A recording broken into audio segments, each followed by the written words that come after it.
13 বছর মক্কায় দাওয়াত দিতে গিয়ে মার খেতে খেতে পিঠের চামড়া চলে গেছে, সাহাবে কেরামের জীবন চলে গেছে, ইয়াসার পরিবার চলে গেছে। সুমাইয়াকে মারতে মারতে রক্তাক্ত করে ফেলে দিয়া বর্ষার আঘাতে বুকটা ঝাঁঝরা করে দিয়েছে। সুমাইয়ার বুকের রক্ত জমিনে ঝরে পড়েছে। দুনিয়া থেকে বিদায় হয়ে প্রমাণ করে বুঝিয়েছেন, ও দুনিয়ার মানুষরা, শেষ নিঃশ্বাস পর্যন্ত আল্লাহর দ্বীনকে নিয়ে আমি দাঁড়িয়েছিলাম। ফাকিম ওয়াজহাকা লিদ-দীনি হানিফা। আমি কাবু হই নাই, আমি আমার ইমান শূন্যতা নিয়ে আমি হেরে যাই নাই, আমি ইমান নিয়ে দাঁড়িয়েছিলাম, দ্বীন নিয়ে দাঁড়িয়েছিলাম। সাইয়েদনা বেলালকে ধরা হলো। আমার নবীজি মক্কার মাটিতে, তার পাওয়ার নাই, ক্ষমতা নাই, সমস্ত প্রশাসন আবু জেহেলের হাতে, নবীজি কিচ্ছু করতে পারছেন না। আমার নবীজির সবচেয়ে প্রিয় সাহাবীর অন্যতম একজন ছিলেন কালো মানুষ। পৃথিবীতে 3 কালো ফেমাস মানুষ, পৃথিবীতে 3 কালো ফেমাস। একটা কালো হচ্ছেন বেলাল, আরেকটা কালো হচ্ছেন লোকমান। আল্লাহু আকবার বলেন। কালোকে লোকমান ছিলেন কালো মানুষ, কিন্তু কালো হলে হবে কি, সম্মানটা এত বেশি দিয়েছেন, কোরআনের মতো কিতাবে আল্লাহ তাআলা তার নামটা লিখে দিয়েছে। আরেকজন হচ্ছেন বেলাল, যেখানে ইমাম সেখানেই মুয়াজ্জিন। রাসূল তাকে এত সম্মান দিলেন, এত মর্যাদা দিলেন, এত সম্মানে তাকে ভূষিত করলেন। আমার নবীজি আরবের কোনো সাহাবীকে তিনি মুয়াজ্জিন বানাতে পারতেন। আরব না, তিনি অনারব, বাইরের মানুষ, তিনি ইসলাম কবুল করেছেন। বাপ গোলাম, ছেলেও গোলাম, গোলাম জাদা গোলাম, গোলাম জাদা গোলাম, বাপ গোলাম, ছেলেও গোলাম। এই হাবশী বেলাল ইসলাম যখন কবুল করেছেন, আবু বকর কি বলে, আবু জাহেল এই দৃশ্য দেখে হেয় প্রতিপন্ন করে তাদের গ্রুপের লোকদেরকে বলতেছে, দেখো মুহাম্মদের বাহিনীগুলো দেখো, বেলাল একটা কালো মানুষ, খাব্বাব একটা কামার মানুষ। এই সমস্ত লোকগুলো নিয়ে মুহাম্মদ নাকি বিশ্ব বিজয়ের স্বপ্ন দেখে। আর আল্লাহ তাআলা বলছেন, ও কাফের দলের লোকেরা, আমি বেলালকে এমন সম্মান দিয়ে দিয়েছি, ইসলামের প্রথম মুয়াজ্জিনের তালিকা 1 নম্বর তালিকায় রেখেছে আমার বেলালের নাম। জোরে কোন সুবহানাল্লাহ। ইসলাম কবুল করেছেন তিনি। রিপোর্ট হয়ে গেল, আবু জেহেল বলে ফেলল, উমাইয়া শুনলাম বেলাল নাকি ইসলাম কবুল করেছে। আচ্ছা ঠিক আছে, রিপোর্ট নিচ্ছি আমি। বাড়ি থেকে বলছে, বেলাল শুনলাম তুই নাকি মুহাম্মাদের হাতে বায়াত নিয়েছিস, কালিমা নাকি গ্রহণ করেছিস, দিন নাকি গ্রহণ করেছিস। এবার তিনি মুস্কি হাসি মেরে বলছেন, আমার মুনিব উমাইয়া, আপনি আমাকে এমন করে প্রশ্ন করেন কেন? আমিও তো আপনাকে ভালোবাসি, আপনার পরকালকে ভালো চাই, আমিও তো ইসলাম কবুল করেছি, আমিও আপনাকে কালিমার দাওয়াত দিচ্ছি। একটু জোরে বলুন সুবহানাল্লাহ, আর একটু জোরে বলুন সুবহানাল্লাহ। বুকে কোনো ভয় আছে নাকি? ফাকিম ওয়াজহাকা লিদ-দীনি হানিফা। মক্কি সূরা, এটা মক্কি সূরা। আমার ভাইয়েরা, সাইয়েদনা বেলাল এই কথা যখন বলে ফেললেন, উমাইয়া তার মাথা, তার পায়ের রক্ত যেন মাথায় উঠে গেল। প্রচন্ড ক্ষেপে গিয়ে রেগে গিয়ে লাফ মেরে তার বুকের উপরে বসে মারতে মারতে রক্তাক্ত করে ফেলে দিয়া, রশি দিয়া গলায় বেঁধে টেনে হেঁচড়ে পশুর মতো নিয়ে তপ্ত বালুর উপরে তাকে চিৎ করে শুয়ে রাখলো। বুকের উপরে পাথর চাপা দিল, রক্তগুলো গড়ে গড়ে পড়ে, রক্তাক্ত করে ফেলতেছে, হাত কাটতেছে, পা কেটে ফেলছে। এমন সময় বলছে বেলাল, এখনো সময় আছে, এখনো সময় আছে, তুই কি করবি বল। বেলাল মুখ থেকে কথা তেমন বের হয় না, ক্লান্ত হয়ে গেছেন, অসুস্থ হয়ে গেছেন। মুখ থেকে একটা আওয়াজ বারবার বের হচ্ছে, সূরা ইখলাস, কুল হুয়াল্লাহু আহাদ আল্লাহুস সামাদ লাম ইয়ালিদ ওয়া লাম ইউলাদ ওয়া লাম ইয়াকুল লাহু কুফুয়ান আহাদ। এই আয়াত যখন তিনি বারবার পড়ছিলেন, উমাইয়া করল কি, তার বাম হাতটা মুখের মধ্যে ঢুকায়া দিয়া টান মেরে তার জিহ্বাটা বাম হাত দিয়ে বের করে বাবলা গাছের কাটা জিহ্বার মধ্যে ঢুকায়া দিয়েছে। ফিঙ্কি দিয়ে রক্ত বের হয়ে গেছে। বলছে, বেলাল রে, জিহ্বা অচল করে দিয়েছে, জিকির করবি কেমনে তোর আল্লাহর। এবার বেলাল আস্তে করে নখ উঁচু করে দিয়ে বলতেছে, উমাইয়া রে, জিকির আমার বন্ধ করার জন্য জিহ্বা অচল করেছো ঠিক, কিন্তু আমি আমার আল্লাহর নাম আমার কলেজার মধ্যে, আমার দিলের মধ্যে আমি অঙ্কন করে নিয়েছি।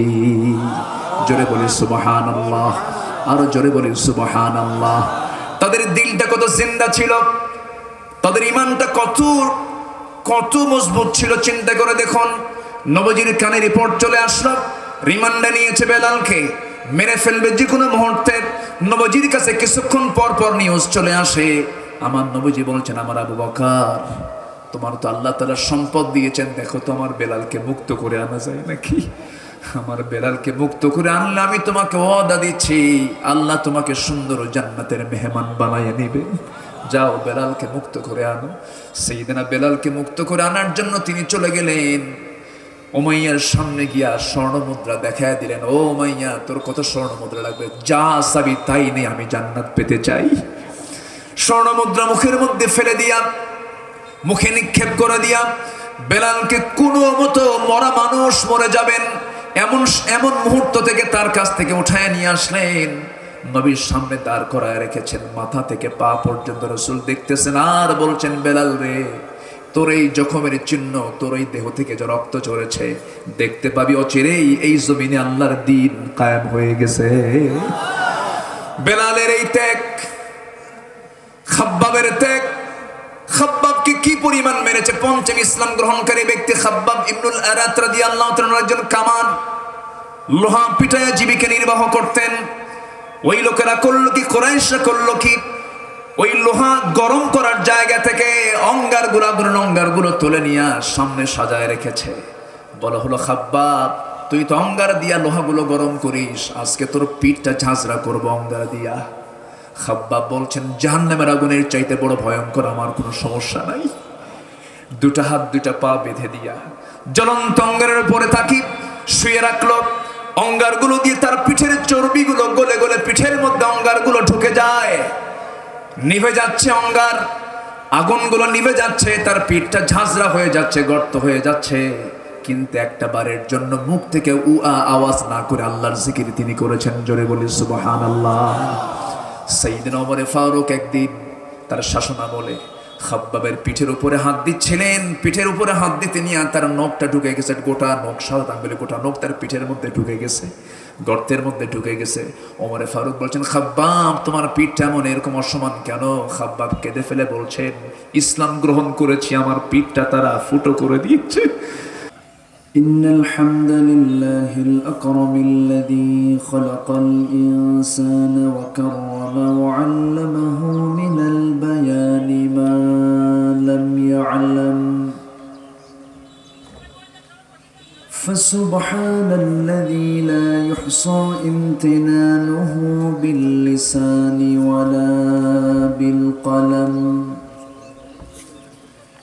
نشهد أن لا إله إلا الله وحده لا شريك له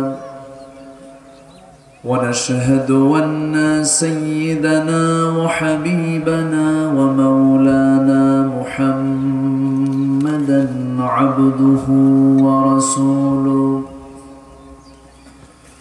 الذي أرسله بالحق بشيرا ونذيرا وداعيا إلى الله بإذنه وسراجا وقمرا منيرا فقد قال الله تعالى في كلامه المجيد وفرقانه الحميد أعوذ بالله من الشيطان الرجيم بسم الله الرحمن الرحيم فأقم وجهك للدين حنيفا فطرة الله التي فطر الناس عليها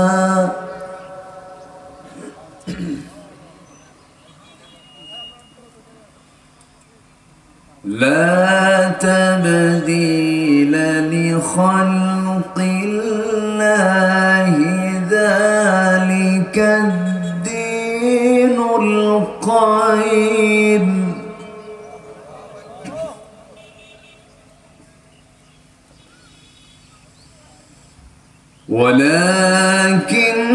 ولكن أكثر الناس لا يعلمون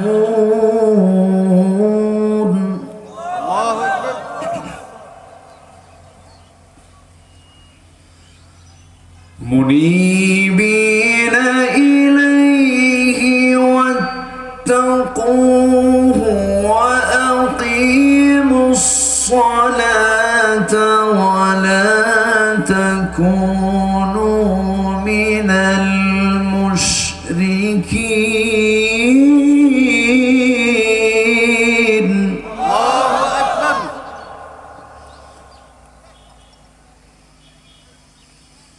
من الذين فرقوا دينهم وكانوا شيعا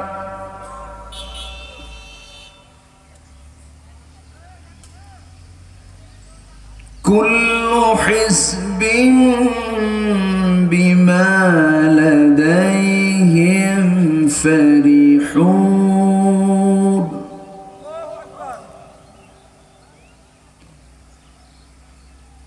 الله أكبر بسم الله الرحمن الرحيم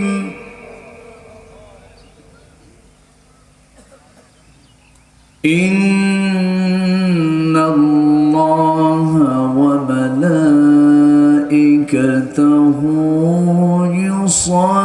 يصلون على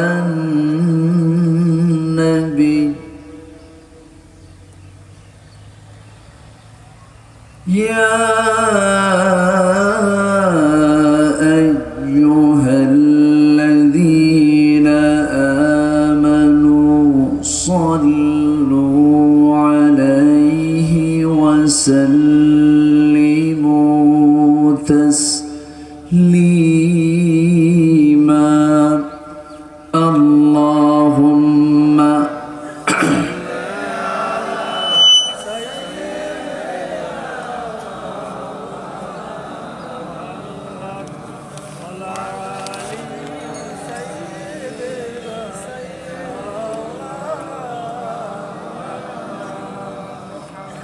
একটু মোহাব্বত দিয়ে নবীর প্রেমে মাতোয়ারা হয়ে জবান খুলে উচ্চ আওয়াজে সবাই বলুন আল্লাহুম্মা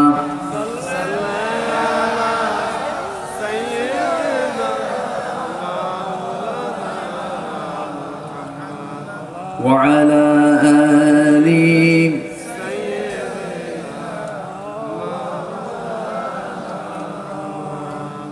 সবাই বলুন বালাগাল উলা বিকামালিহি কাশাফাত তুজা বিজামালিহি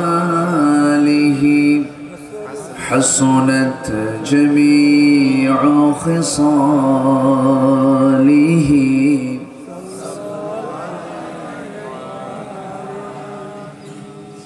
সূরাতে ইউসুফ বিদারি حكمة لقمان ما قاري قرآن باري يهدي لساد ما لما بلغ العلا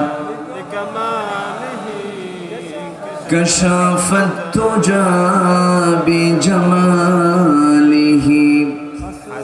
حسنت جميع خصاله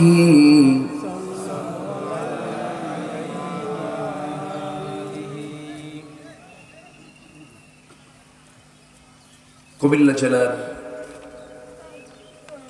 নাঙ্গলকোট উপজেলার নসরতপুর আনোয়ার আল উলুম নুরানি হাফিজিয়া মাদ্রাসা মাহফিল ইন্তেজামিয়া কমিটি কর্তৃক আয়োজিত সপ্তম বার্ষিকী তাফসীরুল কোরআন মাহফিল দিনের বেলা অনুষ্ঠিত আজকের এই মহতী মাহফিলের সম্মানিত সুযোগ্য সভাপতি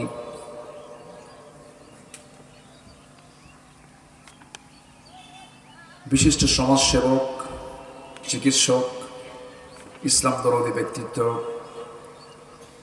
কুমিল্লা মেডিকেল কলেজ হসপিটালের associate professor doctor Jahangir Alam Majumdar,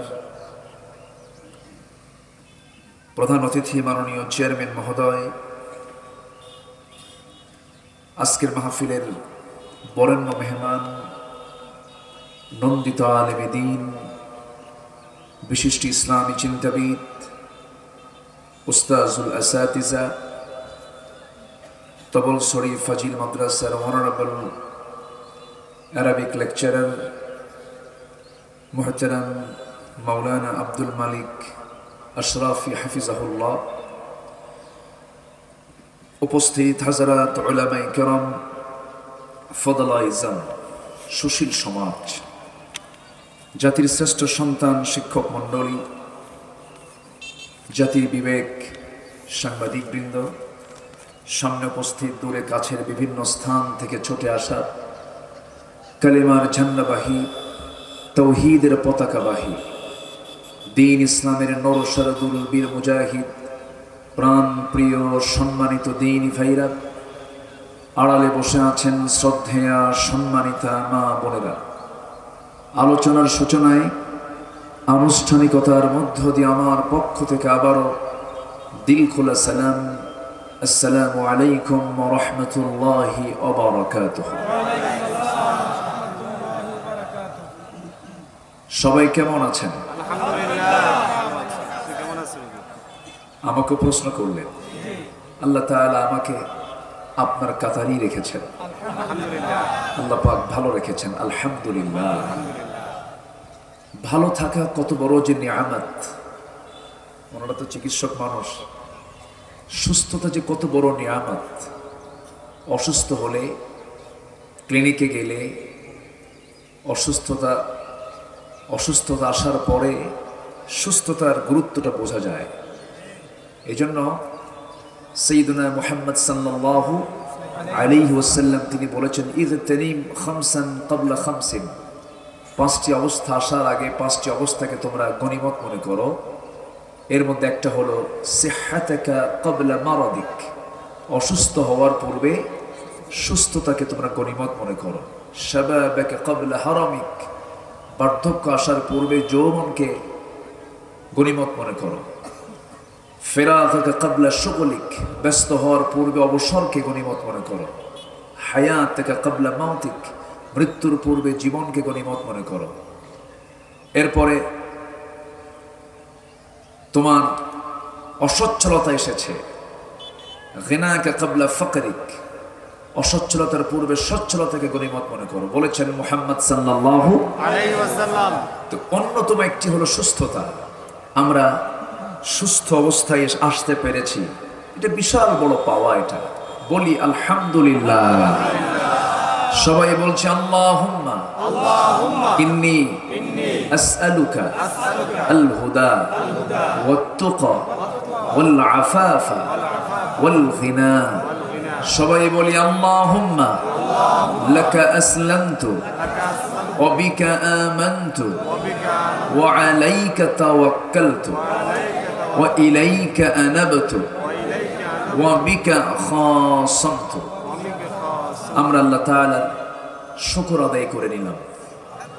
সম্মানিত হাজিরিন, আমি এবার লালমাইল নাঙ্গলকোটে কিছু প্রোগ্রাম আমি নিয়েছি, কিছু মাহফিল আমি এবার আসতে পেরেছি, বুঝেন নাই? তো আমি খুবই আনন্দিত। এই এলাকার শ্রোতা হচ্ছে দেশের সবচাইতে মানের শ্রোতা। কেন জানেন? এই অঞ্চলে আলেম উলামার উপস্থিতি বেশি, আলহামদুলিল্লাহ। কুমিল্লা নোয়াখালী অঞ্চলে আলেম উলামা সবচাইতে বেশি। অন্য অঞ্চলের চাইতে? বলি আলহামদুলিল্লাহ। তো আলেমদের একটা প্রভাব সমাজে পড়ে কিনা বলেন?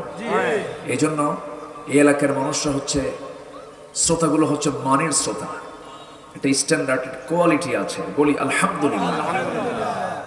সম্মানিত ভাইয়েরা, কিন্তু আসতে একটু দেরি হয়ে যায়।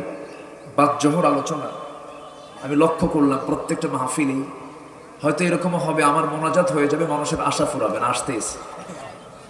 জুমার দিন জুমার আজান হয় 12:15, নামাজ শুরু হবে 1:30টায়, মুসল্লি হাজির হয় 1:29। তাহলে এটা কেমন হলো? এই জন্য আমাদের সবগুলো কাজের আগে চিন্তা করতে হবে যে আমার সময়টা আমাকে দিতে হবে।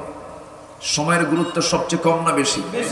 আল্লাহ তাআলা সূরা আসর নাজিল করেছেন সময়কে গুরুত্ব দেওয়ার জন্যই। সূরা আসর, সময় নামে একটা আল্লাহ তাআলা সূরাই দিয়েছেন। সময়, দ্য টাইম, এটা খুবই গুরুত্বপূর্ণ একটা বিষয়। তো যাই হোক, আমরা যারা আসতে পেরেছি, যারা আসতে পারি নাই, আল্লাহ তুমি সবার অংশগ্রহণকে কবুল করে নাও। জোরে বলি আমিন।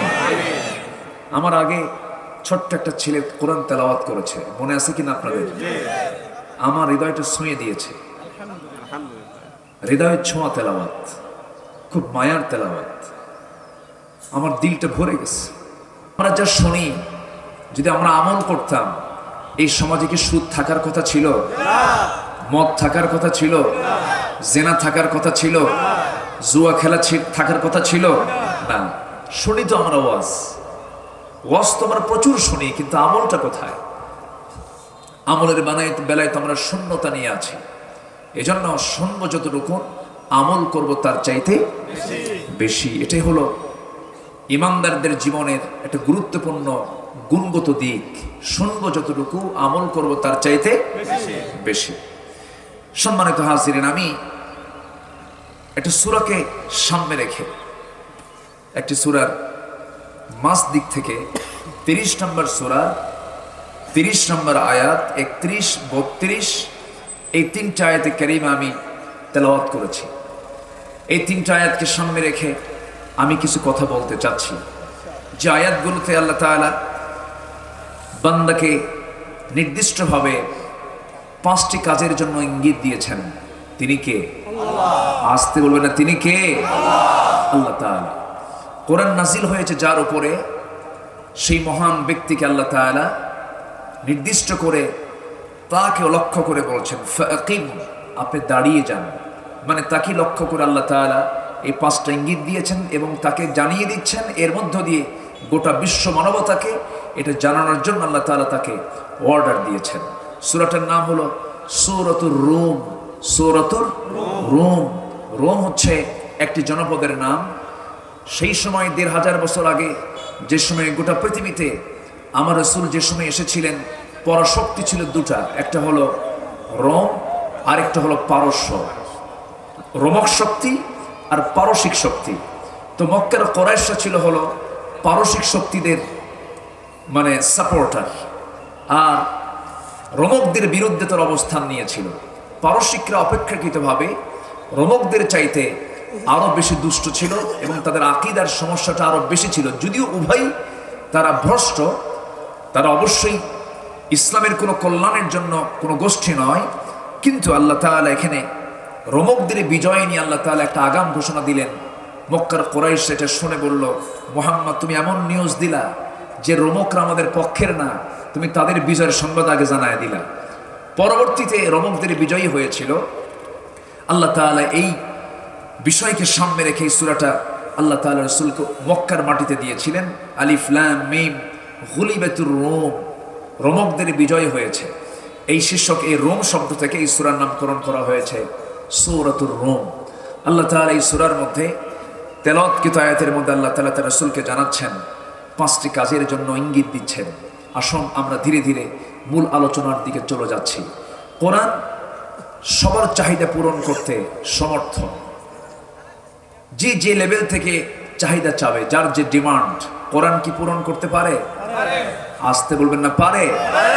কবি কবিতা নেবে, আছে। সাহিত্যিক সাহিত্য নেবে, আছে। গবেষক গবেষণা নেবে, আছে। এরপরে রাষ্ট্রপতি রাষ্ট্রের তথ্য নেবে, আছে। আইনজীবী আইন নেবে, আছে। চিকিৎসক চিকিৎসা নেবে, আছে। ফিজিক্স কেমিস্ট্রির যারা টিচার তারা রসায়নের পদার্থের কোনো তথ্য নেবে, পাবে। পৃথিবীর এমন কোনো সাইড নেই, এমন কোনো শিক্ষা নাই যা নিয়ে কোরআনে কারীমের সুস্পষ্ট কোনো বক্তব্যের অভাব আছে বলে আমি মনে করি না। ঠিক কিনা বলেন? সব আছে না নাই? আছে। এত বড় কিতাব থাকতে এই কিতাবকে সামনে না রেখে কচি কচি কোমল মোনা শিশুদের দিলের ভিতরে নাস্তিক্য চেতনা সৃষ্টি করার জন্য এই সমস্ত উদ্ভট তথ্যগুলো কেন ক্লাসের সিলেবাসে সংযোজন করা হয়? মানুষ নাকি আগে বানর ছিল? জোরে কোন নাউজুবিল্লাহ, জোরে বলি নাউজুবিল্লাহ। আমার আব্দুল মালিক আশরাফি ভাই তিনি বলেছেন, আমি শুনেছি ওনার ওয়াজ, কিন্তু আমিও শুনে বসে বসে শুনেছি। আমি ছিলাম, পাশেই ছিলাম। সবগুলো কথা তার চমকপ্রদ এবং দলিল আদিল্লা নির্ভর। আল্লাহ তুমি তার কথার ভিতরে আরো বারাকা বাড়ায় দাও, আমিন। জোরে বলি আল্লাহুম্মা আমিন। সম্মানিত ভাইয়েরা, বানরের বংশধরদের কাছ থেকে আদম সন্তানদের শিক্ষা নেবার কিছুই নাই, ঠিক কিনা? ওরা সব কিসের বংশধর? বানরের। ওদের কাছ থেকে আমরা কি নেব? এখানে একটা কথা আছে, বানর নিয়ে কথা কেন আসলো? ডারউইন সে ছিল ইহুদি। কি ছিল? ইহুদি ছিল।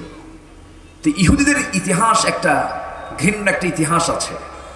ওরা যখন শনিবারের বিধানকে লঙ্ঘন করেছিল, শনিবারের বিধানকে লঙ্ঘন করার কারণে আল্লাহ তাআলা কতিপয় কিছু লোককে কোন কিরাদাতান খাসিইন তাদেরকে তাদের চেহারা বিকৃত করে তাদের চেহারার মধ্যে দিয়েছিলেন কিসের আকৃতি? বানরের। এটা হলো পানিশমেন্ট। এটা কি? পানিশমেন্ট। আল্লাহ তাআলা বলেন, وَلَقَدْ عَلِمْتُمُ الَّذِينَ اعْتَدَوْا مِنْكُمْ فِي السَّبْتِ فَقُلْنَا لَهُمْ كُونُوا قِرَدَةً خَاسِئِينَ। তোমরা যখন শনিবারের বিধানকে জেনেও যখন লঙ্ঘন করেছ, আল্লাহ রাব্বুল আলামিন তাদেরকে ঘৃণিত বানরাকৃতি দিয়ে তাদেরকে লাঞ্ছিত করেছেন। ডারউইন মনে মনে চিন্তা করলো, আমাদের এই ইতিহাসকে শুধু আমাদের মধ্যে আমরা কেন লালন করব? এটা একটা বিশাল বড় আমাদের বিরুদ্ধে অভিযোগ। এটা গোটা মানবতার মধ্যে ঢুকায় দিয়ে মানুষ আগে বানর ছিল। মানে এই দোষটা তারা শুধু নিজে রাখতে চায় নাই, গোটা মানবতার উপরে চাপিয়ে দেওয়ার অপচেষ্টা চালিয়েছে। এটা একটা ষড়যন্ত্রের অংশ। এটা মানুষকে সম্মান দিয়েছেন কে? ওয়ালাকাদ কাররামনা বানি আদম। আমি আদম সন্তানকে সম্মান দিয়েছি, আর সে মানুষকে বানর বানাচ্ছে। এটা কথা ছোটবেলা কি বলে, শীতকালে এই এলাকায় এই খাবারটা আছে কিনা জানি না, গ্রামের মানুষগুলো ওই পাতিলের নিচের যে বেঁচে যাওয়া যে ভাতগুলো সকালবেলা শীতের সকালে এটাকে কেমন করে খায়? হ্যাঁ, কি ভাত এটা? কড়কড়া। কড়া ভাত, কড়া ভাত। আচ্ছা, এটাকে কড়া ভাত বলে, ঠিক আছে। কড়কড়া, এক একটা এলাকায় এক একটা নাম আছে। এটাকে দেখবেন পেঁয়াজ রসুন, এরপরে কাঁচামরিচ, অথবা নতুন পেঁয়াজের ফুল এসেছে, ওই ফুল দিয়া সুন্দর করে রসুন দিয়া সুন্দর করে ডলে নিয়ে সকালবেলা যে গ্রামের মানুষরা খায়, এর মধ্যে মজা আছে না নেই বলেন তো? এটা কিন্তু বিরিয়ানি জর্দা তো পাবেন না আপনি, এর মধ্যে কিন্তু আলাদা মজা আছে। আপনি খেলেন সকালবেলা খালি পেটে, সারাদিন আপনি যদি এরপর পোলাও, কোরমা, বিরিয়ানি, জর্দা, দই, মিষ্টি সবই খেলেন, ঢেকুশ উঠবে কোনটার? তেমনি ছোট্ট কোমল মোনা যারা ছোট ছোট বাচ্চা, এদের সেনায় যদি আপনি প্রথমেই ওহির শিক্ষা, কোরআনের শিক্ষা যদি ঢুকায় দিতে পারেন, পৃথিবীর কোন ইসলাম বিরোধী তথ্য তার মাথায় ঢুকিয়ে দিয়ে কোরআন থেকে তাকে কখনো দূরে রাখা যাবে না। কিন্তু ষড়যন্ত্রটা কিন্তু গোড়ায়। ষড়যন্ত্র কোথায়? গোড়ায়। সম্মানিত ভাইয়েরা, কু আনফুসাকুম ওয়া আহলিকুম নারা, সূরা তাহরিম। নিজে বাঁচো, তোমার পরিবারকে বাঁচাও। আল্লাহ তাআলা কিন্তু এমনি বলেননি। সাইয়েদনা লোকমান তিনি দাওয়াত দিয়েছেন, প্রথমে তার ওয়াজটা যা আছে কোরআনে কারীমে সূরা রুমের পরই সূরা লোকমান, তার যে 13টা ওয়াজ আছে, এই ওয়াজগুলো তিনি কি সমাজে করেছেন, অন্য কোথাও করেছেন, না পরিবারে করেছেন? পরিবারে করেছেন। তাহলে পরিবারকে বাঁচানোর দরকার আমাদের প্রত্যেকের পরিবার কর্তার আছে না নাই? এই দায়িত্ব আছে না নাই? আচ্ছা, সূরা আহজাব, সূরা লোকমান, সূরা হুজুরাত, এগুলো সব পারিবারিক সূরা। এগুলো সব কি সূরা? পারিবারিক সূরা। এগুলো সিলেবাসে না দিয়া আজগবি, যেটা মুসলমানদের বন্ধু নয়, আউলিয়া মিন দুনিল মুমিনিন, যারা আমাদের সারা জীবন শত্রুতা করেছে, আমার নবীর বিরুদ্ধে সরাসরি যুদ্ধে নেমেছে ইহুদির বাচ্চারা, ঠিক কি না? তাদের কোনো তথ্য আমাদের মুসলিম সমাজের শিক্ষার কোনো উপকার হতে পারে না। আমাদের মূল সোর্স কি বলেন? আসতে বল, মূল সোর্সটা কি?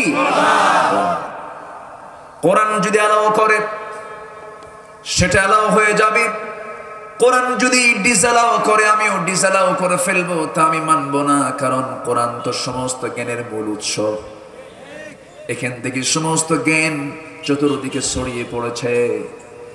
বিজ্ঞান দিয়ে কোরআন যাচাই হবে না, ভূগোল দিয়ে কোরআন যাচাই হবে না, দুনিয়ার কোনো কিতাব দিয়ে কোরআন যাচাই হবে না। কারণ দুনিয়ার সমস্ত তথ্যের মধ্যে ভুল থাকতে পারে, কিন্তু কোরআন দিয়ে সব যাচাই হবে। কারণ কোরআনের মধ্যে বিন্দু পরিমাণ কোনো ভুল পৃথিবীর কেউ ধরতে পারে না। সূর্য যেমন নিখুঁত, চন্দ্র যেমন নিখুঁত, আকাশ যেমন নিখুঁত, সাবআ সামাওয়াত যেমন নিখুঁত, সাবআতু আবহুর যেমন নিখুঁত, আমার মাথা থেকে পা পর্যন্ত সৃষ্টি যেমন নিখুঁত, সেই মহান রব্বুল আলামিনের পক্ষ থেকে তো কোরআন এসেছে। কোরআনের মধ্যে চুল পরিমাণ কেউ ভুল ধরতে পারবে না, বরঞ্চ ভুল ধরতে আসলে মরিস বুকাইলেদের মতো সেই নিজের ভুল পেয়ে ইসলাম গ্রহণ করতে বাধ্য হয়ে যাবে, ঠিক কি না? এটাই হচ্ছে সেই কালাম, এটাই হচ্ছে সেই কালাম, সব বলে দেয়। বাচ্চা মার পেটে কয় মাস থাকে বলেন? 10 মাস কি থাকা লাগে? এখন তো থাকে না, এখন সেখানে আন্দোলন শুরু হয়ে যায়, বলে যে আধুনিক দুনিয়া আর থাকবো নাকি। বাচ্চা 6-7 মাসে আসার জন্য প্রিপারেশন নিয়ে নেয়। 30 শাহরা, একটানা 30 মাস একটা মা কষ্ট করেন তার সন্তানের জন্য, একটানা 30 মাস। 30 শাহরা নিয়ে গবেষণা হলো যে কেন 30 মাস বলা হলো।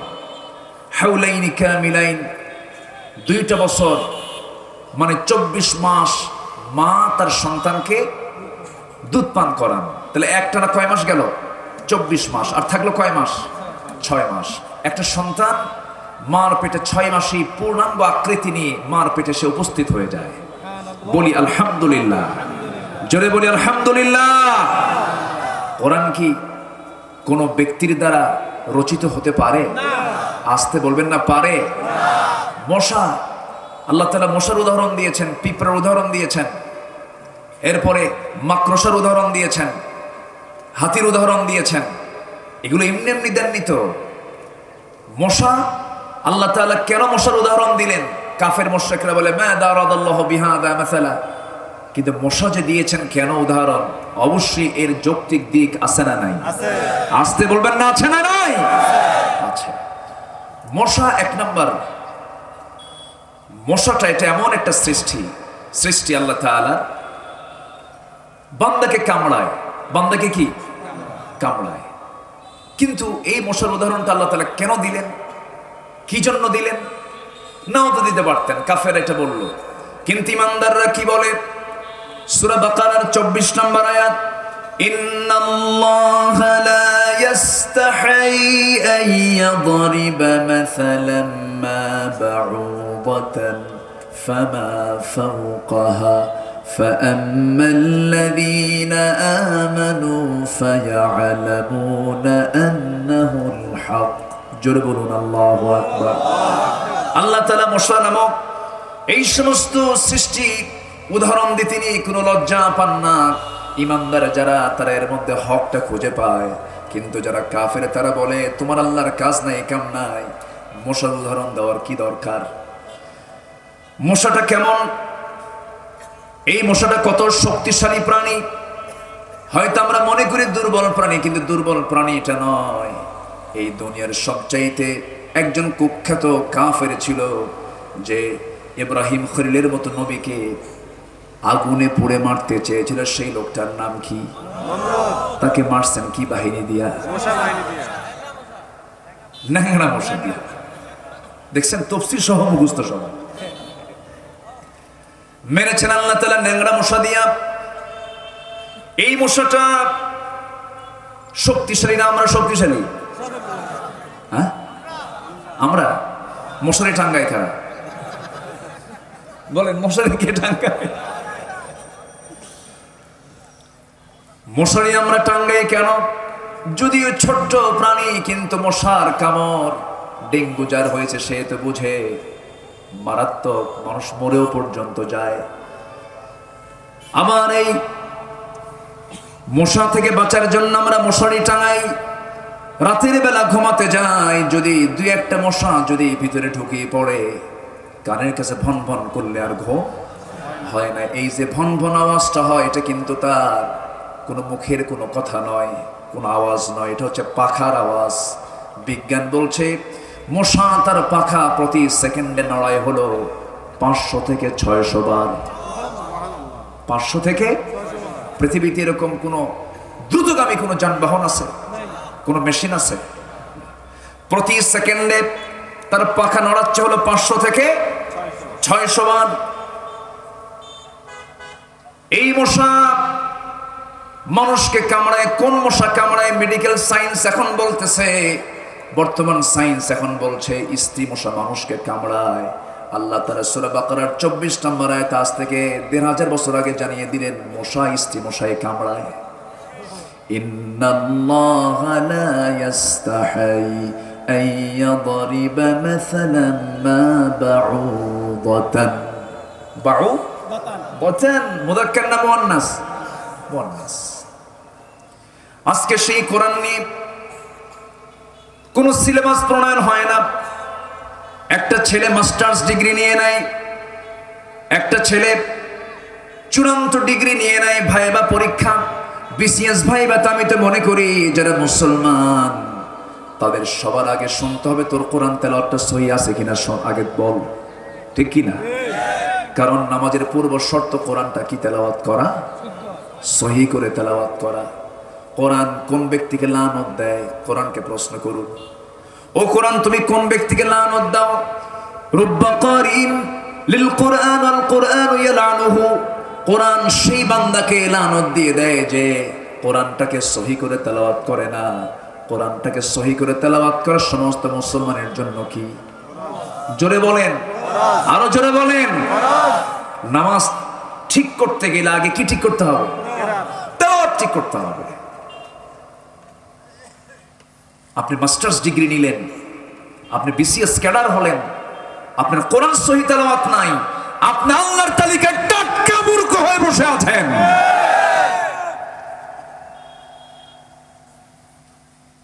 যে মাদ্রাসার উদ্যোগে আজকের মাহফিল, আমি মনে করি এটা হচ্ছে সবচাইতে বড় একটি শিক্ষা প্রতিষ্ঠান। বলি আলহামদুলিল্লাহ, জোরে বলি আলহামদুলিল্লাহ। আমি যদি এখানে প্রশ্ন করি, হয়তোবা কুমিল্লা এটা ব্যতিক্রম হতে পারে, কোরআনকে সহি করে তেলাওয়াত করতে পারেন কতজন? হাত কি সবার উঠবে? সবার কি উঠবে? কিন্তু উচিত ছিল কি? বলেন, উচিত ছিল কি? নামাজ পড়া কি সহি করে কোরআন তেলাওয়াত করাও কি ফরজ। সেই দিকে কোনো গুরুত্ব নাই। পার্লামেন্টে কারি সাহেব যায় নাই, সেদিন কারি সাহেব অনুপস্থিত, তেলাওয়াত দিয়ে তো অধিবেশন শুরু হয়। একজন পার্লামেন্টারিয়ানকে কোরআন তেলাওয়াত করতে বলেছে, কোরআন তেলাওয়াত করতেছে, কিল হিয়াল্লাহ হেদ, বুঝলেন? শয়তান কয় তোর আমার তেলাওয়াত সহি আছে। এই হচ্ছে আজকে সমাজের নেতৃত্বের দশা। যাদের মুখে কোরআন তেলাওয়াত নাই, যাদের নামাজ নাই, যাদের দিনদারি নাই, অসৎ নেতৃত্বের মুখে আমরা জুতা মারি, ঠিক কি না?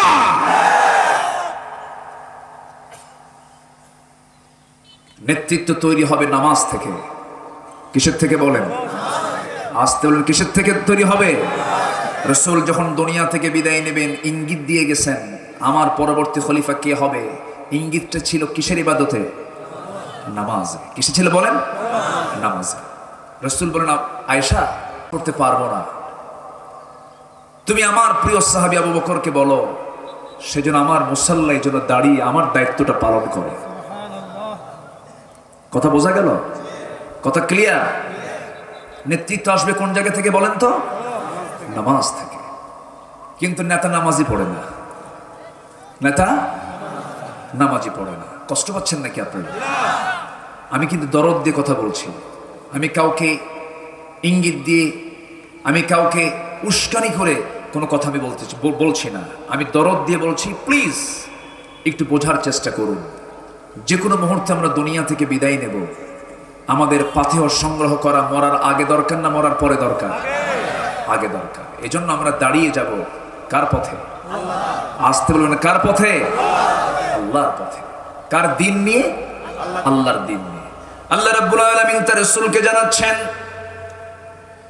সূরা রুম 30 নম্বর আয়াতে বলছেন, ফাকিম ওয়াজহাকা লিদ-দীন হানিফান ফিতরাতাল্লাহিল্লাতী ফাতারান-নাস আলাইহা লা তাবদীলা লিখালকিল্লাহ যালিকাদ-দীনুল কাইয়্যিম ওয়ালাকিন্না আকসারান-নাসি লা ইয়ালামুন। জোরে বলুন আল্লাহু আকবার।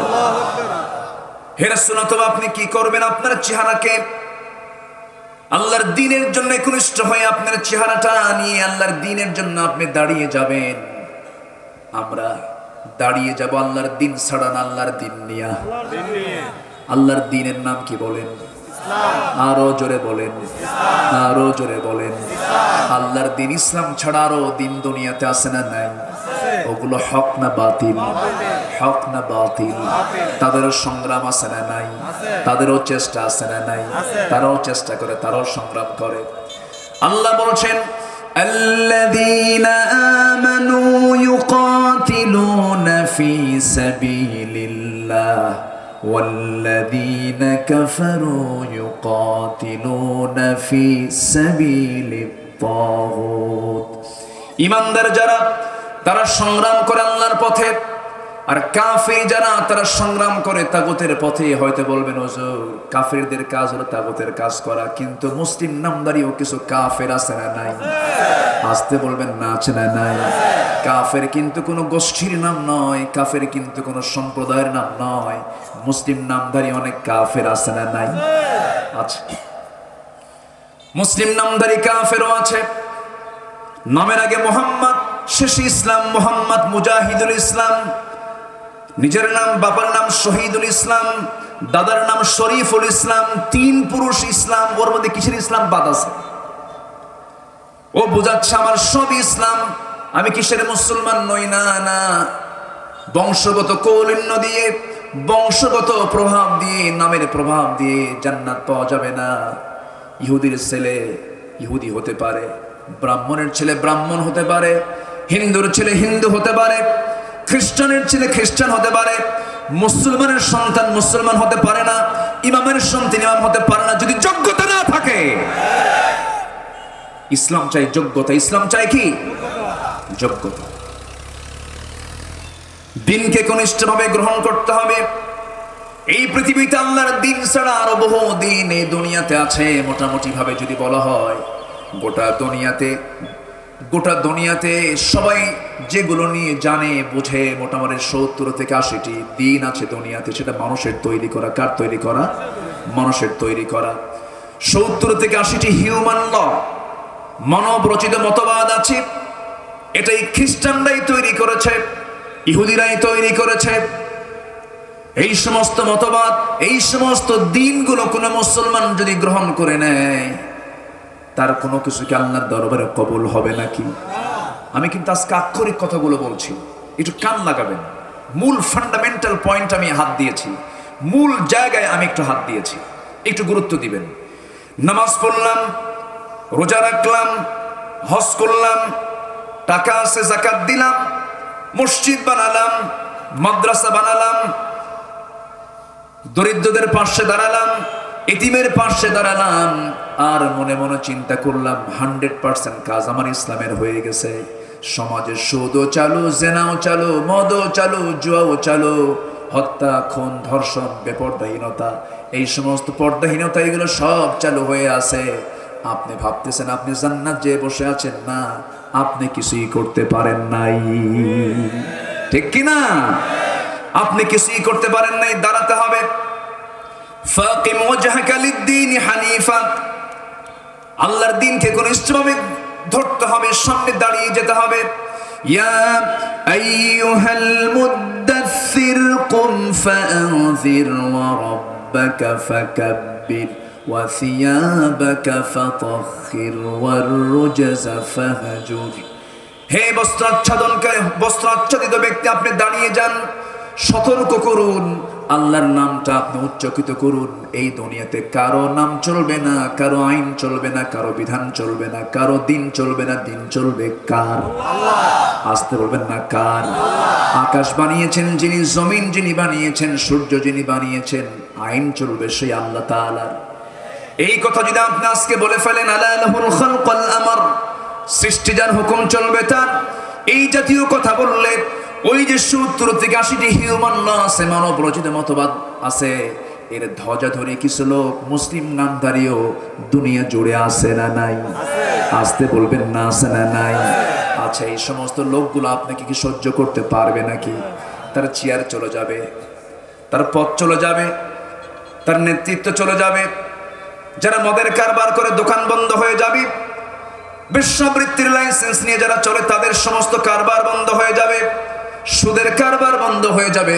এই সমস্ত লোকগুলো আপনার বিরুদ্ধে চড়াও হয়ে যাবে। ঠিক একই কায়দায় রাসূল যখন এই দিনটা নিয়ে সামনে যখন দাঁড়িয়ে গেলেন, আবু জেহেল সামনে দাঁড়ায় গেল। আবু জেহেল একটা লোভনীয় প্রস্তাব দিয়ে ফেললো, মুহাম্মদ শোনো, তোমার চেহারা সুন্দর, সুরত সুন্দর, বংশ সুন্দর, ব্যবহার সুন্দর, চরিত্র সুন্দর, সততা আছে, তুমি নিষ্ঠাবান, সব তোমার গুণগত দিকগুলো ভালো, কিন্তু একটাই দোষ তোমার, আমাদের বাপ দাদার ধর্মের চুনকালি মেরেছ।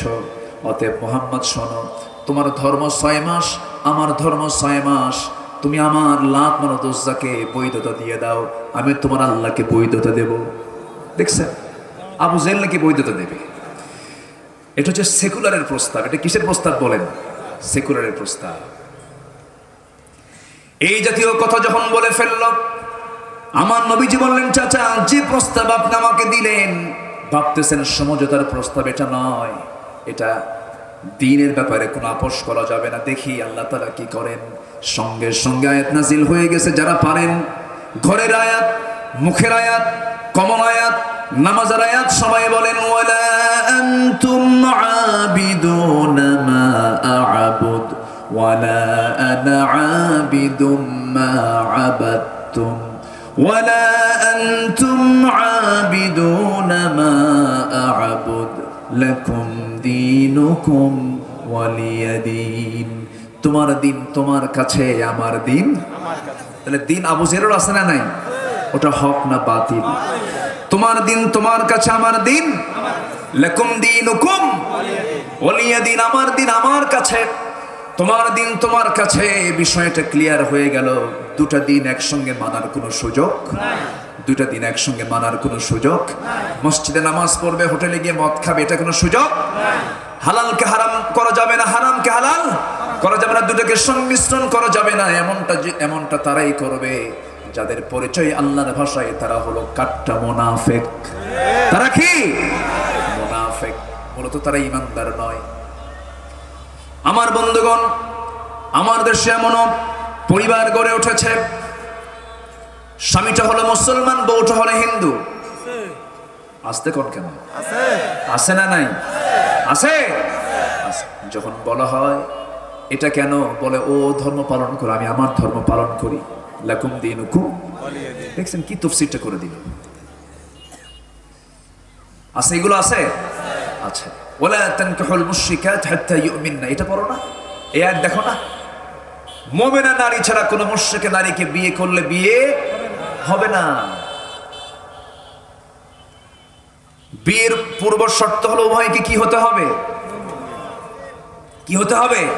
মুসলিম মুসলিমা, মুসলিম মুসলিমা হতে হবে, তাহলেই তো বিয়ে হবে। এটা শর্ত, বিয়ে হবে শর্ত। এক নাম্বার কি? উভয়কে কি হতে হবে? মুসলিমা হতে হবে, মুসলিম হতে হবে। তাহলে এমন করে সুযোগ ইসলাম মানার নাই। ইসলাম মানতে গেলে এমন করে ইসলাম মানা যাবে না, আংশিক মানা যাবে না, আংশিক গ্রহণ করা যাবে না। ইসলামকে কমপ্লিট মানতে হবে, কারণ আল্লাহ তাআলা ইসলাম তো আংশিক দেন না, ইসলামটা পরিপূর্ণ দিয়েছেন। এই জন্য রসুলকে এই কথা যখন বলা হলো, রসুল তো দাঁড়িয়ে গেছেন। নবুয়ত পাওয়ার পর থেকে তিনি আন্দোলন চালিয়ে যাচ্ছেন। বলি ইনশাআল্লাহ, আর জোরে বলি ইনশাআল্লাহ। ভয় করব কাকে? আল্লাহকে। নামাজ না পড়া, সবাই কি নামাজ পড়বো ইনশাআল্লাহ? 5 ওয়াক্ত নামাজ জীবনে ছেড়ে দেব না। কারা কারা একটা হাত তুলে দেখেন তো দেখি। জোরে বলি ইয়া আল্লাহ, আর জোরে বলি ইয়া আল্লাহ। আমাদেরকে 5 ওয়াক্ত সালাত আদায় করার তৌফিক তুমি আল্লাহ দিয়া দাও। জোরে বলি আমিন, আরো জোরে আমিন, আরো জোরে আমিন। হাত নামান। এরপর আরেকটা হুকুম হলো আকিমুস সালাহ, তোমরা নামাজ কায়েম করো। নামাজ তো পড়বো আমরা, নামাজ পড়া হচ্ছে ব্যক্তিগত কাজ। নামাজ আদায়, ফাসাল্লি লিরাব্বিকা ওয়ানহার। এই যে ভাই, এই বসেন, যান কেন? কষ্ট পাচ্ছেন নাকি? মাহফিলে বসে যদি বিরক্তি আসে, তাহলে ভাবতে হবে আমার নফসে বড় রোগ ধরা পড়েছে। কথা বলছেন নাই? মাহফিলে বসে যদি বিরক্তি আসে, ভাবতে হবে আমার নফসে কি বড় রোগ ধরা পড়েছে। এটা মাথায় রাখতে হবে। কিন্তু আমরা কেউ যাব না। জোরে বলি ইনশাআল্লাহ। হ্যাঁ, বসি। খেলা দেখলে তো 90 মিনিটে গোল না হলেও তো আরো 30 মিনিট যোগ হয়, যোগ হয় না? তাও রাত 3টার দিকে, তাও ঘুম ধরে না। এই তো দিনের বেলা, আমরা এই সামান্য সময় বসে থাকতে পারবো না। জোরে বলি ইনশাআল্লাহ। কষ্ট হচ্ছে আপনাদের? আর কিছুক্ষণ চলুক। আজান আমাদের কানে আসছে, আমিও শুনেছি আজান। আজান শুনলে একটু অস্থিরতা সৃষ্টি হয়, নামাজটা কখন পড়বো এটা মনে হয়। কিন্তু নামাজ আমরা একটু আজকে 10-15 মিনিট একটু এদিক সেদিক যদি হয়, কষ্ট হবে? কোন আপত্তি আছে কারো? বলি ইনশাআল্লাহ। জি সম্মানিত ভাইয়েরা, তাহলে নামাজ কায়েম হলো সামষ্টিক কাজ, আর নামাজ আদায় হলো ব্যক্তিগত কাজ। নামাজ আদায় ব্যক্তিগত কাজে মুনাফিকরা অংশগ্রহণ করে। মুনাফিকরা কি নামাজ পড়ে না? তাদের মাথায় কি টুপি নাই? মুখে কি দাড়ি নাই? আচ্ছা, চোখে কি সুরমাও নাই? হজের খেতাবও আছে না নাই? এবং দাড়িটাও কি লম্বা নাই? জুব্বাও লম্বা নাই? আছে, সবই আছে, সব ঠিক, সবই ঠিক। বোঝার কোনো কায়দা নেই। নামাজ প্রথম কাতারেই পড়ে, কিন্তু নামাজ পড়ে ইমামের পেছনে, আর নেতা মানে হলো মদখোর নেতৃত্ব মানে। আছে না নাই? আমার নবীর পেছনে মুনাফিকরা এরকম করে নামাজ পড়তো। নবীর সামনে যখন বসতো, চোখের পানিতে দাড়িগুলো ভিজে যেত।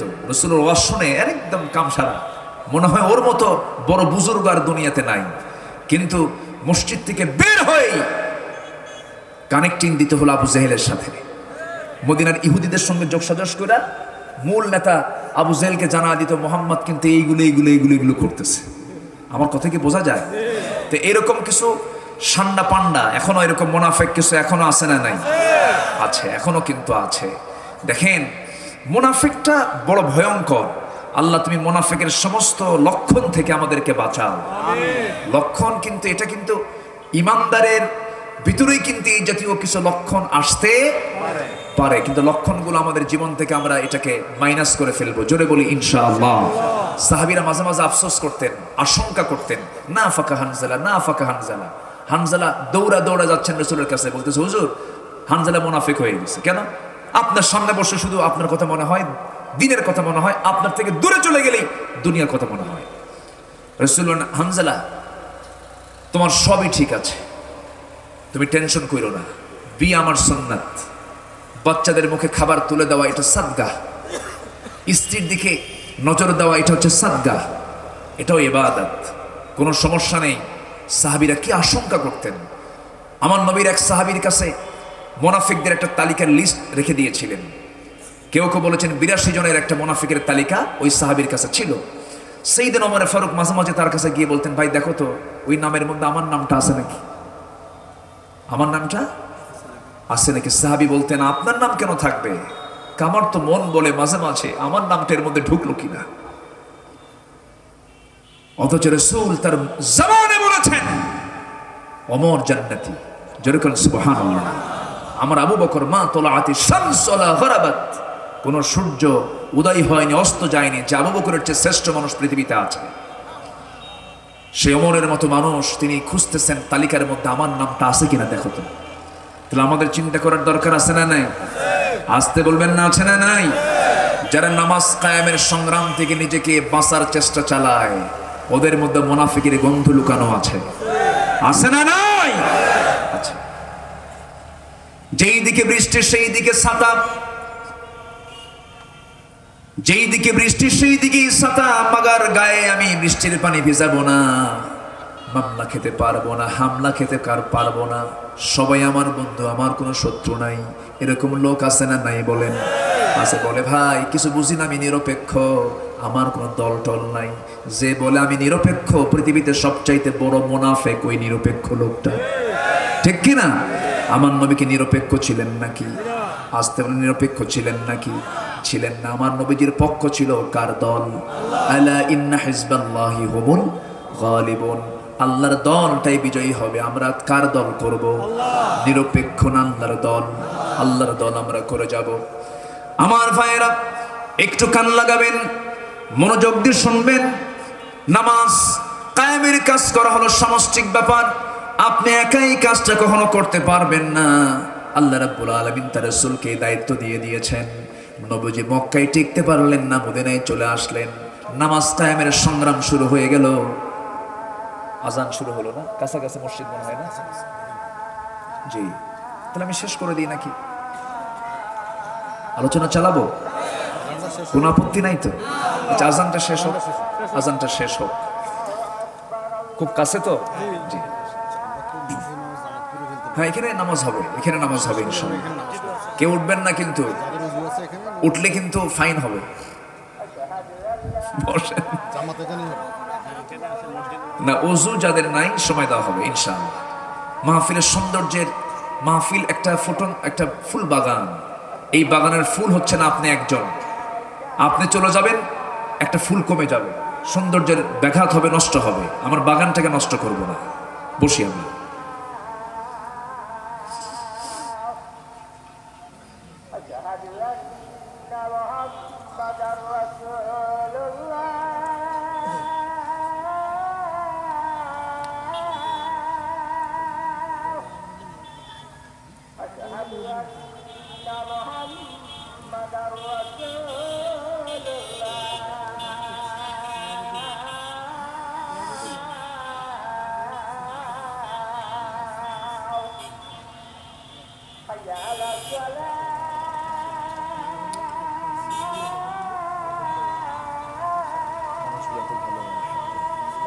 একটা লোকের মনে হচ্ছে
اللهم رب هذه الدعوة التامة والصلاة القائمة آت محمد الوسيلة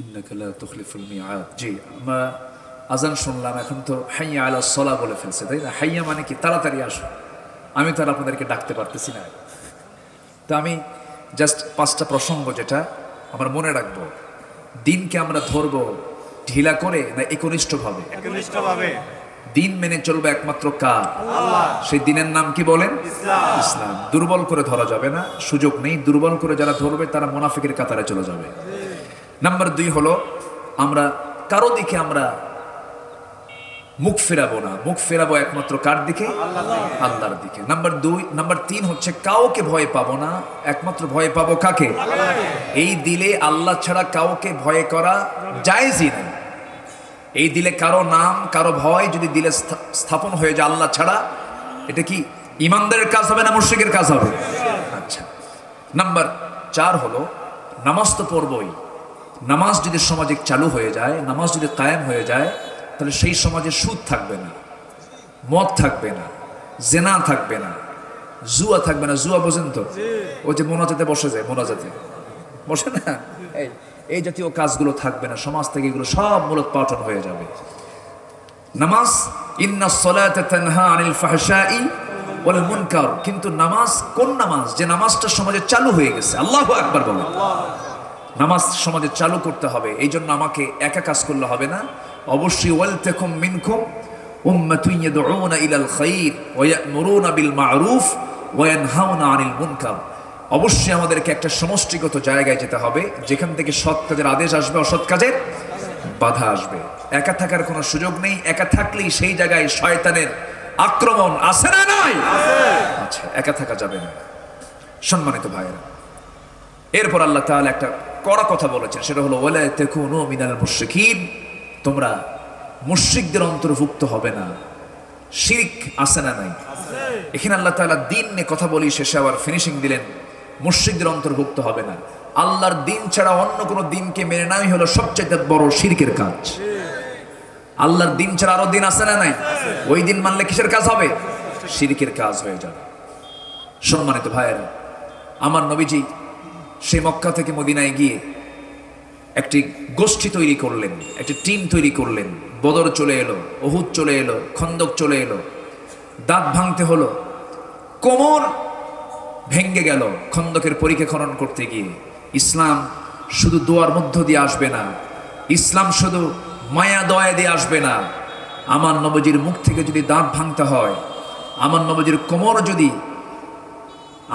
কোমর যদি খন্দকের পরীক্ষা খনন করতে করতে হারাতে হয় সেই কোমর ভাঙ্গার মধ্য দিয়েই দাঁত ভাঙ্গার মধ্য দিয়েই আল্লাহর জমিনে দিন কায়েম হয়েছে যদি দিন কায়েমের জন্য যদি নবীজির মুখে রক্ত লাগে মুখের দাঁত ঝরাতে হয় কোমর হারাতে হয় সেই দিন কায়েমের জন্য কি আমরা পারবো না আমাদের সর্বস্ব ত্যাগ করতে সবাইকে জানমাল কুরবান দিতে পারবো কি আমরা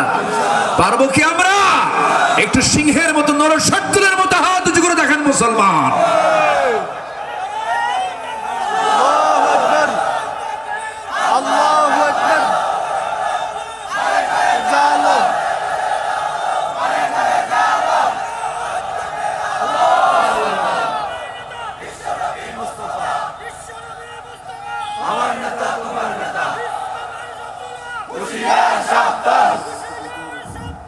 ইসলামের শত্রুরা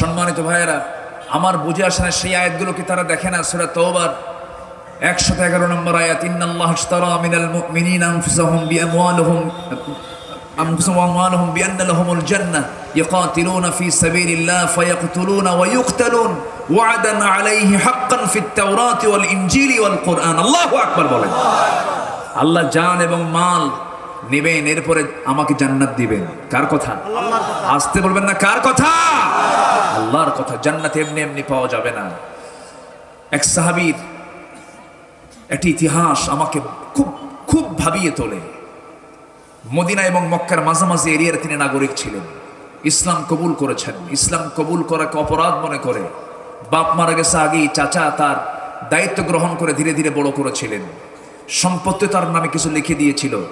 সেই চাচা বলল, ভাতিজা শুনলাম তুমি নাকি ইসলাম কবুল করেছো, দিন গ্রহণ করেছো। আব্দুল্লাহ তার নাম। সে আব্দুল্লাহ বলতেছে, হ্যাঁ আমি আপনাকে কালিমার দাওয়াত দিচ্ছি, আপনিও কালিমা পড়ে মুসলমান হন। আল্লাহু আকবার বলেন। চাচা খেপে গিয়ে রেগে গিয়ে থাপ্পড় মেরে জমিনে ফেলে দিয়ে বলে, তোর সমস্ত সম্পত্তি আমি তোর থেকে কেড়ে নেব। কেড়ে নিতে হবে না চাচা, আমি তো দিনটা গ্রহণ করেছি জান্নাত নেওয়ার জন্য। আমি তোমাকে এমনি আপোষই দিয়ে দিলাম, নিয়ে নাও। আমার সম্পদ দরকার নাই, আমার মাল দরকার নাই, আমার ইমান দরকার। সুবহানাল্লাহ বলে। চাচার রাগ আরো বেড়ে গেছে। ঘরের মধ্যে তুলে নিয়া পিটাতে পিটাতে রক্তাক্ত করে ফেলে দিয়া শেষ পর্যন্ত জোর করে তার পরনের লুঙ্গিটাও খুলে নিয়েছে, জামাটাও খুলে নিয়া উলঙ্গ করে ঘর থেকে বের করে দিয়েছে। মার সামনে গিয়ে বলে, মা আমার দিকে তাকায়ও না, আমার পরনের লুঙ্গিটাও নাই, সব নিয়ে নিয়েছে ওরা, আমি আর থাকলাম না মা। মক্কা মদিনায় বছরে 2টা মাস শীতকাল হয়, শীত সেখানে থাকে, প্রচন্ড শীতের সময়। সেই সময় ছোট্ট একটা চাদর, ছোট্ট একটা কাপড় দিয়ে সতরটা ঢেকে হেঁটে হেঁটে চলে গেছে মদিনায়। নবীর হুজরাখানার সামনে গিয়ে রসুল দরজায় কড়া নাড়ছেন, ইয়া রাসূলুল্লাহ দরজাটা খুলবেন নাকি? দরজা খোলা হলো। নবীজি সাহাবীর চেহারার দিকে তাকায় দেখেন কোনো কাপড় চোপড় নাই, কিচ্ছু না বলে ভিতরে ঢুকলেন। ভিতরে ঢুকে 2টা জুব্বা, আমার নবীর ব্যবহৃত জুব্বা। এমন নসিব কয়জনের থাকে রে ভাই? 2টা ব্যবহৃত জুব্বাটা হাতের মধ্যে নিয়ে বাইরে এসে বলছে, সাহাবী আমি তোমার নাম জানি না, তবে আমি তোমাকে এই জুব্বা 2টা দিয়ে দিলাম। জুব্বা হাতে নিয়ে তিনি দাঁড়ায় আছেন। এবার রাসূল বলছেন, সাহাবী কি হয়েছে তোমার বলো? হুজুর ইসলাম কবুল করেছে এই জন্য আমাকে বাড়ি থেকে বের করে দিয়েছে, মাল সামান সব নিয়ে, এমনকি লুঙ্গি পর্যন্ত খুলে নিয়েছে। রাসূল বললেন, তোমার চাচা তোমাকে বস্ত্রহীন করে দিয়েছে, আর নবী তোমাকে বস্ত্রওয়ালা, তোমাকে কাপড় দিয়ে তোমাকে ঢেকে দিয়ে দিল। যেরকম সুবহানাল্লাহ। এবার বলছেন, ও সাহাবী আব্দুল্লাহ তুমি কি চাও? হুজুর আপনি আমার জন্য একটু দোয়া করুন। রাসূল তার জন্য দোয়া করছেন, আল্লাহ আমার আব্দুল্লাহর জন্য, আব্দুল্লাহর জানমাল কাফেরদের জন্য তুমি আল্লাহ হারাম করে দাও। এই কথা শোনার সঙ্গে সঙ্গে আব্দুল্লাহ বলছেন, ইয়া রাসূলুল্লাহ আপনি আমার জন্য এমনটা দোয়া করলেন, মানে আমি শহীদ হতে পারবো না, আপনি এমন দোয়া করলেন কেন? রাসূল বলছেন, ওয়া ইম্মা তাআলা ফিরাশিহি, ও আব্দুল্লাহ তোর মরণ যদি বিছনায় হয় তুই শহীদ হবি। যেরকম সুবহানাল্লাহ। যা তুই চলে যা এখান থেকে। আমার নবীজি তাকে পাঠায়া দিলেন, আহলে সুফফার সদস্য হয়ে গেলেন, সেই জায়গায় থাকেন। নতুন ইসলাম কবুল করেছেন। কোরআন শরীফ যখন তেলাওয়াত করেন চিৎকার মেরে মেরে কোরআন পড়েন, আর চোখের পানি ফেলে ফেলে কাঁদেন, হাওমাও করে। সাহাবীদের ডিস্টার্ব হয়। নবীর কাছে সে বলছেন, হুজুর নতুন একজন আসছে, ইসলাম কবুল করেছে, তার চেঁচামেচি, তার চিৎকার মেরে আওয়াজের তেলাওয়াত আমাদেরকে কষ্ট হয়, আমাদের পীড়া দেয়, আপনি একটু বলে দিন। রাসূল বলছেন, ও সাহাবীরা তোমরা আব্দুল্লাহর ব্যাপারে আমাকে কিছু বলো না, আব্দুল্লাহকে জোরে জোরে কোরআন তেলাওয়াত করতে দাও, কারণ আব্দুল্লাহর দিন গ্রহণ করতে বড় কষ্ট হয়েছে, অনেক কষ্ট করেছে আমার আব্দুল্লাহ। এই আব্দুল্লাহ রাসূলকে পেয়ে সব তিনি হারিয়ে ফেলেছেন। কোন আফসোস ছিল না তার। হাস্যোজ্জ্বল চেহারা নিয়ে বাকি জীবন থেকেছেন। কোন এক যুদ্ধের ময়দানে যুদ্ধ শেষ করে ফেরার পথে এই আব্দুল্লাহ অসুস্থ হয়ে পড়লেন। আমার নবীজির কানে সংবাদ চলে এলো। রাসূল বলছেন, সাহাবীরা ওকে ভালো করে সেবা করো, আমার প্রিয় সাহাবী, ভালো করে সেবা করো। 3টা দিন পর সংবাদ আসলো, হুজুর আব্দুল্লাহ নাই, মারা গেছে। আব্দুল্লাহ দুনিয়া থেকে বিদায় নিয়েছে। আমার নবীজি বলছেন, গোসলটা করাও, কাফনের কাপড়টা পরাও। জানাজা আমি কাউকে দিয়ে পড়াবো না, ওই আব্দুল্লাহর জানাজার দায়িত্ব আমি রাসূল নিজের কাঁধে নিয়ে নিলাম। রাসূল নিজে জানাজা পড়ালেন। বললেন, দেখো তো কবরটা কোথায় খনন করেছ? হুজুর ওই জায়গায় 2 পাহাড়ের চিপায়। রাসূল বললেন, আমাকে তোমরা সাথে নিয়ে যাও। রাসূল সাথে চলে গেলেন। বলেন, এই কবরে আমি কাউকে নামতে দেব না, আমি আমার আব্দুল্লাহকে নিজের হাতে কবরে নামাবো। আমার নবীজি নিজে কবরে নামলেন। একজন মুজাহিদের কি দাম, একমাত্র দ্বীনের সংগ্রাম করলে তার কি সম্মান, কি দাম রাসূল বুঝিয়ে দিয়েছেন। আমার নবীজি কবরে নামলেন। কবরে নেমে হাত 2টা গায়ে দিয়া বলছেন, আবু বকর আমার ডানে আসো, ওমর আমার বামে আসো। পৃথিবীর সেরা 3জন মানুষ ওই সাহাবীর কবরে নেমেছেন তাকে শায়িত করার জন্য। আবু বকরের মতো মানুষ, ওমরের মতো মানুষ, বিশ্ব নবীর মতো মানুষ। লাশটা নিয়ে কবরে শোয়া দিলেন। কবরে শোয়া দিয়া আমার নবীজি বুকের উপর হাতটা রেখে আকাশের দিকে তাকিয়ে বলছে, আসমানের মালিক আল্লাহ, আমার আব্দুল্লাহর উপরে এই মুহূর্ত পর্যন্ত, এখন পর্যন্ত, এই মুহূর্ত পর্যন্ত আমি সন্তুষ্ট আছি। আব্দুল্লাহর সমস্ত কিছুকে তুমি আল্লাহ মাফ করে দাও। এই কথা যখন বলছিলেন, পাশে একজন সাহাবী সাদ বিন আবি ওয়াক্কাস রাদিয়াল্লাহু তাআলা আনহু, তিনি হাউমাউ করে কাঁদতে কাঁদতে বলছেন, আরশের মালিক আল্লাহ, আমি বড় পোড়া কপাল, শুধু আমি দেখতে পেলাম, কিন্তু এই নসিব আমার হলো না। ওই লাশটা যদি আব্দুল্লাহর না হয়ে আমি সাদ বিন আবি ওয়াক্কাসের হতো, আমার জীবনটা ধন্য হয়ে যেত। আমার ভাইরা, সেই জন্য এই দিনকে গ্রহণ করতে গিয়ে আল্লাহ তাআলা বলছেন, জান দে, মাল দে, আমি তোকে সোজা জান্নাত দিয়ে দেব। জোরে কোন সুবহানাল্লাহ। দিন কায়েমের সংগ্রামে অংশগ্রহণ করার দরকার আছে না নাই? আসতে বলবেন না, আছে না নাই? আল্লাহ কবুল করুন, আল্লাহ কবুল করুন, এবং শিরকের ছোঁয়া থেকে আমাদের জীবনকে আল্লাহ তাআলা হেফাজত করুন। সকল প্রকার শিরকের প্রবণতা থেকে এই সমাজকে আল্লাহ তাআলা হেফাজত করুন। সকল দুনিয়াবী চেতনাকে লালন না করে আমরা আখিরাতের চেতনাকে লালন করব, এই হোক আমাদের প্রতিজ্ঞা। এই আশাবাদ কামনা করে যে বিষয়গুলোকে সামনে নিয়ে কথা বলেছে আমাদের জীবনে, আল্লাহ তাআলা এগুলো বাস্তবায়ন করার তৌফিক দান করুন। এলাকার মাদেরকে আয়েশার মতো, খাদিজার মতো, সুমাইয়ার মতো কবুল করুন। সলিড পর্দা, সূরা হুজরাত, সূরা নূরে যে আল্লাহ তাআলা পর্দার বিধান দিয়েছেন, সেই পর্দা করার তৌফিক সবাইকে দান করুন। আমরা একসঙ্গে দোয়া করব, একসঙ্গে দোয়ায় শামিল হবেন না? একসঙ্গে দোয়া করব। সবাই বলে, সুবহানাকাল্লাহুম্মা ওয়া বিহামদিকা আশহাদু আল্লা ইলাহা ইল্লা আনতা আস্তাগফিরুকা ওয়া আতুবু ইলাইকা। আমরা আল্লাহর কাছে চাবো, আল্লাহর কাছে প্রার্থনা করবো, আল্লাহ যেন আমাদেরকে মাফ করে দেন। সবাই নামাজের মতো করে একটু বসি। দোয়ার গুরুত্ব আছে কিন্তু। ওয়াকালা, দুজন মিলে, আমার আব্বা এবং হাওয়া, ওয়াকালা রব্বানা যালামনা, দুজন মিলে দোয়া করেছেন। ইস্তেমাই দোয়ার গুরুত্ব আছে। আমরা একটু বসি না, আমরা আল্লাহর কাছে চাবো। আব্দুল মালিক ভাই, আপনি দোয়া করেন। হ্যাঁ, আল্লাহুম্মা আমিন। রব্বানা যালামনা أنفسنا وإن لم تغفر لنا وترحمنا لنكونن من الخاسرين। মিষ্টি বিকেল গধূল বেলা হাজারো মুসলমান নরনারীকে নিয়ে তোমার কালামকে সামনে রেখে দিনের উপরে কিছু কথা বলেছি, একামতে দিন নিয়ে হালকা কিছু কথা বলেছি। গুনার বোঝা মাথায় নিয়ে কাঙ্গাল ভিখারির মতো দুটো হাত পেতে আছি, গুনার দিকে নজর দিও না। বান্দা মনে করে তামাম জীবনের সমস্ত গুনাহগুলোকে মাফ করে দাও। জনম দুঃখিনী মা, জনম দুঃখী বাপ জান যারা চলে গেলেন, জিন্দেগির গুনাহগুলো মাফ করো, কবরগুলোকে জান্নাতের টুকরা বানায়া দাও। আব্বা আম্মার জন্য কি দোয়া তাও শিখিয়ে দিয়েছো। চক্ষুটা বন্ধ করুন, হাত একটু উঁচু করে আল্লাহর শেখানো দোয়া পড়া চিৎকার মেরে মেরে সবাই বলুন, রব্বিরহামহুমা কামা রব্বায়ানি সগীরা।